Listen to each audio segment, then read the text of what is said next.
But আমি যখন প্রধানমন্ত্রীর সাথে দেখা করতে গিয়ে দেখি ওনার অফিসের, আমারই গরম লেগে যায়। তো আমি ভাবি উনি থাকে কিভাবে এর মধ্যে। আমাদের অফিস কিংবা বাসায় আসলে আমরা যতই মুখে বলি, আমরা ওইভাবে যে এই ক্রাইসিসকে কেন্দ্র করে যে তারেক ভাই বলেছে যে নিজেরা একটু সচেতন নাগরিক হিসেবে, এটা একটা জাতীয় ক্রাইসিস, রাষ্ট্রীয় ক্রাইসিস, এখান থেকে উত্তরণে আমরা যে কিছু পরিবর্তনশীল ভূমিকা নিব, অকারণে লাইটটা না জ্বালিয়ে রাখা, ফ্যানটা না জ্বালিয়ে রাখা, এসিটা না জ্বালিয়ে রাখা। আমি একটু শুরুর দিকে আমার মধ্যে ব্যক্তিগতভাবে আমার মধ্যে বোধটা তৈরি হয় নাই। বাট আমি যখন প্রধানমন্ত্রীর সাথে দেখা করতে গিয়ে দেখি ওনার অফিসের, আমারই গরম লেগে যায়। তো আমি ভাবি উনি থাকে কিভাবে এর মধ্যে। কিংবা জাতীয় সংসদের অধিবেশন চলার সময় সমস্ত এমপিরা গরমে কিছু মানে হাসফিস করতে থাকে যে ওইখানে এসি লো করা। এবং আমাদের ক্যাবিনেট মিটিং আমি দেখেছি, ধরেন ওইখানে একটা রুমে সব মিনিস্টাররা, স্টেট মিনিস্টাররা, সচিব, তো ওইখানে সবাই মিলে একটা রুমে যদি এসি চালাইয়া কিছু বিদ্যুৎ খরচ করে, তুলনামূলকভাবে তো খুব কম অপচয়। সেটা যখন পিএম স্ট্রিক্টলি সেটা মেনটেন করে এবং অনেক সচিব মন্ত্রীরা যে তার রুমের ব্যবহারের ক্ষেত্রেও সেই পলিসিটা অনুসরণ করে, তখন এটা আমাদেরকে একটা বার্তা দেয় যে প্রধানমন্ত্রী ব্যক্তিগতভাবে কতটা সিরিয়াস এই ইস্যুতে। এবং এরই মধ্যে অল্প সময়ের মধ্যে জ্বালানির বিকল্প সোর্স থেকে আমাদের আমদানি নিশ্চিত করতে আমেরিকায় গিয়েছে আমাদের সরকার প্রতিনিধিরা, কাতার গিয়েছে।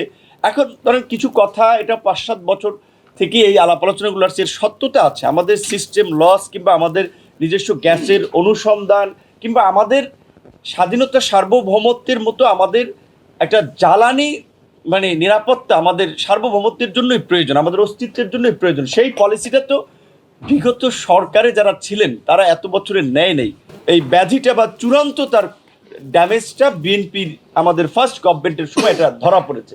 এখন সরকার রাতারাতি তো এটার সমাধান করতে পারবে না। মাননীয় প্রধানমন্ত্রী পরিষ্কারভাবে বলেছেন যে আমরা দুঃখ প্রকাশ করি, জনগণের কষ্ট হচ্ছে, তিনি দুঃখ প্রকাশ করছেন। কারণ হ্যাঁ ঠিক আছে, রাষ্ট্র পরিচালনা আপনারা তার উপর আস্থা রেখেছেন, জনগণের সমস্যা অ্যাড্রেস করা সরকারের দায়িত্ব, সরকার চেষ্টা করছে বিভিন্নভাবে। এখন এখানে আমি দেখেছি যে আমাদের বিরোধী দলের বন্ধুরা, তাদের উচিত ছিল যে দায়িত্বশীল জায়গা থেকে, আপনারা জানেন যে বিদ্যুৎ জ্বালানি নিয়ে সংসদে জ্বালানির সংকট সমাধানে বিরোধী দলের প্রস্তাবের প্রেক্ষাপটে প্রধানমন্ত্রী একটা কমিটি করে দিয়েছিলেন। সরকারি দল বিরোধী দল মিলে একটা কমিটি করেছে, সেখানে প্রস্তাব এসেছে এবং মাননীয় প্রধানমন্ত্রী বলেছেন যে এটা আমলে নিয়ে সরকার 10 বছরের বাংলাদেশি একটা টেকসই পরিকল্পনা দেবেন। কারণ এটা তো সাময়িক আপনার পদক্ষেপ নিলে আবার এই ক্রাইসিসটা থাকবে। সেই জায়গা থেকে সরকার তো বিরোধী দলের মতামত এখানে নিচ্ছে, তারপরেও শুধুমাত্র সস্তা পলিটিক্স করার জন্য, ফেসবুকে লাইক কমেন্ট শেয়ারের জন্য ফেসবুকে প্রস্তাবনা দেন কিংবা এইটা নিয়ে বাইরে উত্তেজনা তৈরি করা আমাদের বিরোধী দল, এটা তাদের একটা হঠকারী কাজ। কারণ একদিকে দেখেন ওই যে মির্জা ফখরুল ইসলাম আলমগীর সাহেবের মতো একজন একেবারেই তৃণমূলের রাজনীতিবিদ, রুট লেভেল থেকে রাজনীতি করেছেন, উঠে এসেছেন, এই জামানটারে আমাদের অফিসে এসেছিলেন ওই আপনার যুগপৎ আন্দোলনের পূর্বে। তার যে বর্ণাঢ্য রাজনৈতিক ক্যারিয়ার, তার মতো ব্যক্তি রাষ্ট্রপতি নির্বাচিত হয়েছে, এটা আমাদের রাজনীতিবিদদের, রাজনীতি নেতা কর্মীদের জন্য একটা অনুপ্রেরণা, যেরকম রুট লেভেল থেকে রাষ্ট্রের শীর্ষ জায়গায় যাওয়া যায় এবং রাজনৈতিকভাবে যারা কমিটেড, ডেডিকেটেড, তাদের মূল্যায়ন টুডে অর টুমোরো হয় যদি লেগে থাকে।